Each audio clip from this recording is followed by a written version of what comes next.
Parliament അതിക്രമക്കേസിലെ അന്വേഷണം ഊർജിതമാക്കി police. മുഖ്യ സൂത്രധാരൻ ലളിത് ഝായെ വിശദമായി ചോദ്യം ചെയ്യും. പ്രതികളുടെ ഫോൺ കോളുകൾ അടിസ്ഥാനമാക്കിയും അന്വേഷണം നടത്തും. അതിക്രമത്തിന് പിന്നിലെ ഭീകരബന്ധം, പ്രതികളുടെ സാമ്പത്തിക സ്രോതസ് തുടങ്ങിയ കാര്യങ്ങളിലും അന്വേഷണം തുടരുകയാണ്. അന്വേഷണത്തിന്റെ ഭാഗമായി പാർലമെന്റ് ആക്രമണം നാളെയോ മറ്റന്നാളോ പുനർസൃഷ്ടിക്കും.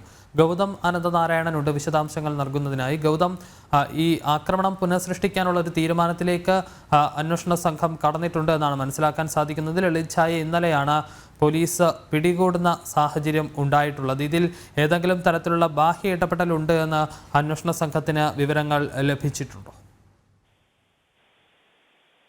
വിഷ്ണു, ഇന്നലെ രാത്രിയിലാണ് ലളിത് ഝാ അറസ്റ്റിലായത്. ഇയാളെ കേന്ദ്രീകരിച്ചുകൊണ്ട് ഇപ്പോൾ ചോദ്യം ചെയ്യൽ പുരോഗമിക്കുകയാണ്. പ്രധാനമായും ഭീകരബന്ധമുണ്ടോ, അതല്ലെങ്കിൽ മറ്റ് രാജ്യവിരുദ്ധ സംഘടനകളുമായുള്ള ഇവരുടെ ബന്ധം തുടങ്ങിയ വിഷയങ്ങളാണ് പ്രധാനമായും ഇപ്പോൾ അന്വേഷണ സംഘം അന്വേഷിച്ചുകൊണ്ടിരിക്കുന്നത്. കഴിഞ്ഞ ദിവസം IB സംഘം കർണാടകയിൽ ഈ കൃത്യം ലോക്സഭയ്ക്കകത്ത് നടപ്പാക്കിയ മനോരഞ്ജന്റെ വീട്ടിലും അതോടൊപ്പം തന്നെ പരിസരത്തുമൊക്കെ IB സംഘം പരിശോധന നടത്തിയിരുന്നു. കൂടാതെ ഈ ലളിത് ഝായെ തേടി രാജസ്ഥാനിലേക്ക് ഡൽഹി പോലീസ് എത്തിയിരുന്നു. അങ്ങനെയാണ് അറസ്റ്റ് ഉണ്ടായത്.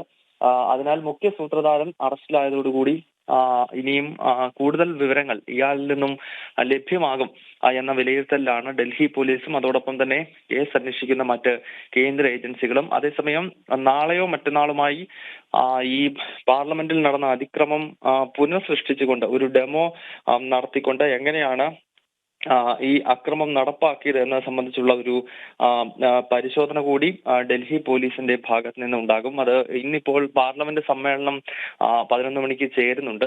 അതിനാൽ നാളെയും മറ്റന്നാളും ശനിയും ഞായർ പാർലമെന്റ് അവധി ആയതിനാലാണ് ഈ പുനർസൃഷ്ടിക്കുന്നത് ഈ 2 ദിവസം കൊണ്ട് നടത്തുവാൻ ഇപ്പോൾ അന്വേഷണ സംഘം തീരുമാനിച്ചിരിക്കുന്നത്.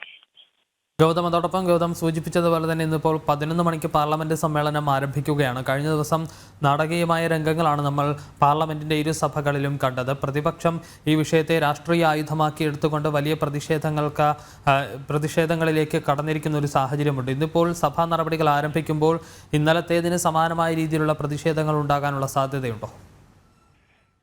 വിഷ്ണു, ഇന്നിപ്പോൾ രാവിലെ 11-ന് പാർലമെന്റിന്റെ ഇരുസഭകളും ചേരുമ്പോൾ തന്നെ പ്രക്ഷുബ്ധമാകുമെന്ന കാര്യത്തിൽ തർക്കമില്ല. ഇന്നലെ വലിയ ബഹളം പ്രതിപക്ഷത്തിന്റെ ഭാഗത്തു നിന്നുണ്ടാവുകയും സഭാ ചട്ടങ്ങൾ ലംഘിച്ചുകൊണ്ടുള്ള നീക്കങ്ങൾ കോൺഗ്രസ് എംപിമാരുടെയും മറ്റും ഭാഗത്തു നിന്നുണ്ടായി. ഇതേ തുടർന്നാണ് കേരളത്തിൽ നിന്നുള്ള എംപിമാരെ ഉൾപ്പെടെ 14 പേരെ ലോക്സഭാ സ്പീക്കർ സസ്പെൻഡ് ചെയ്തത്. രാജ്യസഭയിൽ നിന്നും ഒരു തൃണമൂൽ കോൺഗ്രസ് എംപി ഡെറക് ഒബ്രയാനെയും സസ്പെൻഡ് ചെയ്തിട്ടുണ്ട്. അങ്ങനെ 15 പ്രതിപക്ഷ എംപിമാരെ ഇന്നലെ സസ്പെൻഡ് ചെയ്തു. ഇന്നും സഭാ നടപടികൾ ആരംഭിക്കുമ്പോൾ വലിയ ബഹളം പ്രതിപക്ഷത്തിന്റെ ഭാഗത്ത് നിന്ന് ഉണ്ടാകുമെന്ന കാര്യത്തിൽ സംശയമില്ല.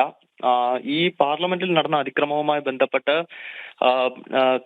കേന്ദ്ര ആഭ്യന്തരമന്ത്രി അമിത്ഷാ സഭയിൽ മറുപടി നൽകണം, പ്രധാനമന്ത്രി മറുപടി നൽകണം തുടങ്ങിയ വാദങ്ങൾ ഉന്നയിച്ചുകൊണ്ടാണ് പ്രതിപക്ഷം സഭാ നടപടികൾ തടസ്സപ്പെടുത്തുന്നത്. സ്പീക്കർ ഇന്നലെ തന്നെ ഇക്കാര്യത്തിൽ നിലപാട് വിശദീകരിച്ചിരുന്നു. പാർലമെന്റിന്റെ അതോറിറ്റി എന്നത് സ്പീക്കറാണ്. താൻ ഈ കാര്യത്തിൽ നിലപാട് അറിയിക്കുകയും സർവകക്ഷി യോഗം വരെ വിളിച്ചു ചേർക്കുകയും ചെയ്തു. ഈ പശ്ചാത്തലത്തിൽ ഇനിയും ആഭ്യന്തരമന്ത്രി സംസാരിക്കേണ്ട ആവശ്യമില്ല എന്ന നിലപാട് സ്പീക്കർ സ്വീകരിച്ചിരുന്നു. എന്നാൽ ഇത് ഉൾക്കൊള്ളാതെ വീണ്ടും ബഹളം തുടർന്ന പശ്ചാത്തലത്തിലാണ് 15 പ്രതിപക്ഷ എംപിമാരെ സസ്പെൻഡ് ചെയ്തത്. ഗൗതമാണ് വിശദാംശങ്ങൾ നൽകിയത്.